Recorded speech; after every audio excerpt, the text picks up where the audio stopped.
Alright guys, we're here for our last match of the night. The winner of this gets an invite to IvD Yogi Time number 80 tournament on February 9th to compete for $200 alongside a slew of amazing players, including those from Lag and its Gosu and Complexity, and many more to come. So let's see who can start a little bit of a hostile work environment here in our first match of round 3. Spawning at the top, we have RxFission, our orange Zerg player, and at the bottom, his opponent, URVoice, who took out Wang Shoji last time you guys caught us. So let's see if he can do it again to another Zerg player. So this is either going, after this qualifier there, we're either going to be advancing 3 Zergs and a Protoss, or 2 Protoss and 2 Zergs into this. Where were the Terran representing? Where are the Terrans, bro? Yeah, all our Terrans are just dropping out, man. We have all the good ones in the tournament already. But think about it, we have some amazing Terrans in there. Yeah. We really do. We have, well, APOC, for one. Gosu's APOC. We have Complexity Trimaster. I mean, come on. Some awesome Terrans already they're going to be representing. But, wait, I want to talk about my stem. On the stem, just the tip. Just the tip. And some catfish.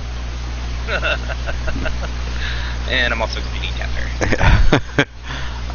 Alrighty, so we're gonna see. We've seen URVoice play very strong in this. He really does well when he can get his Colossus into play, going ahead and going Nexus first again. Still got another strong set of them, as he likes to run in there completely blind and say, I'm going Nexus first, bro, and then forging back like before. I'm gonna say most of the time you're okay going Nexus first with this Protoss.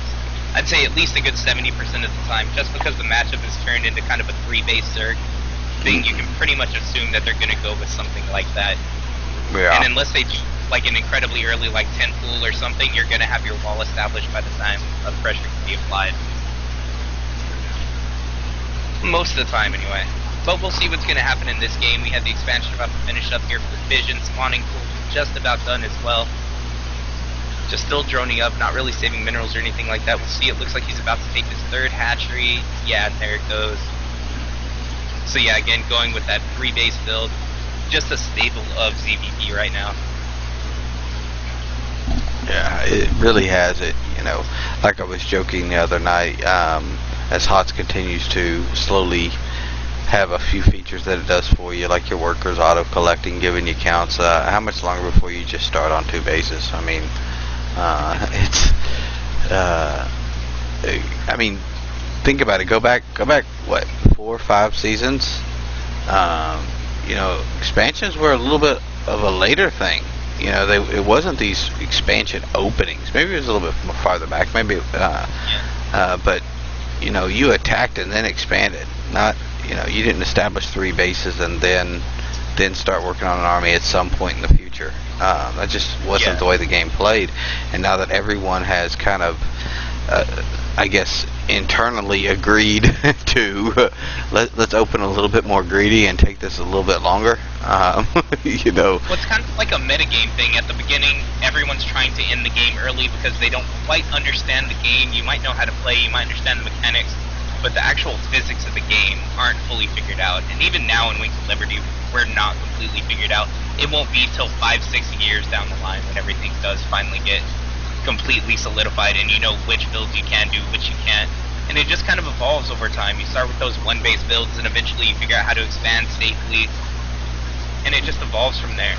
That's why RTS is just so interesting. Yeah, well, especially like, I'm a big component. You've heard me talk about a lot. I like MMR stats. I like to know what I just went up against. These are things that I just kind of like to know. And it's interesting to watch some of this. Like this season, we had such a drastic change of the MMR lines, just because the level of play is just getting higher and higher and higher. That those lines between divisions just keep moving up and up and up. But Yeah, I think everyone here can remember when they started out maybe in bronze or silver or gold, when it was just insanity. There weren't solid builds. You didn't see players of that level trying to do like simple things as Terran going one rack to stand. It's like a +1 stem combat shield time. You didn't see that in that. You saw 7 racks on one base. Yeah, You saw exactly. random planetaries at naturals, things like that. But you go back and you can see this in some of our VODs as well at youtube.com/IvDTV. Players have evolved. You now have these lower ranking players doing these legitimate build orders. They might not yet be as mechanically sound as a professional player, but the game's evolving, the game's growing. It's not just a bunch of people in lower leagues just randomly doing whatever they want to do. Yeah, which is straight up what I did when I started the game. I mean, I straight up started out, you know, when I was bronze, it was just start a game, figure out what you're going to do as you go, and, you know, move your main to your third because your naturals is a planetary once it's mined out. You know, it's just this weird stuff. We have 8 gates coming up for voice right now. 2 immortals out, 2 more on the way. This is going to be a heavy 2-base push. This is basically a 2-base all-in right here, guys. Absolutely. It looks like your voice is getting a little bit tired. That's when you typically see these more aggressive builds, as the more tired a player gets. And that will be interesting to see in our... Oh, he did it again. Oh, the last game we casted him, he threw down, so he was up to 8 gates and then canceled one of the gates. He did that again this time. Or did he? And I'm not selecting a gate. Yeah, I'm not selecting a gate. Okay, he didn't do it this time. Okay. Did it last time, and that kind of tricked me out a little bit. But and Fission going for a 4th base so quickly. Pylon. And this is going to be scary. He will not be able to keep that base. There's actually a pylon right behind him now. And he's not going to see that pylon until after this base pops. So as all this is moving over. Oh, that was kind of weird. Voice went ahead and sent a probe in. You don't want to do that because that shows them you might have something over there and they're going to go investigate. So that kind of spoils this. The push is going to be seen early, but that might not matter. There's a lot of lanes out here, but we have quite a few sentries here for Voice. He's going to, at bare minimum, force this 4th to be canceled. Yeah, cancel. In fact, canceled a little bit earlier. I think he could have held a little bit longer, given these spines a little bit more time. Let these roaches go ahead and finish up. You know, try to get some more. He is going in blocking off that side, going ahead so he can take that queen. Yeah, where's the rest of the force fields? There was a few, but they're not that great. They end up trapping some of the links in with an immortal. Luckily, they're taken out before he can take that down. And now Fission's going to be losing his 3rd base now. Yeah, 3rd is not going to stand. As we've got more warp ins coming in, a warp prism coming to help warp in on creep. As they're moving towards the natural, I don't see how Fission can hold this. After winning last night's tournament, didn't Fission win last night? Yeah, he did.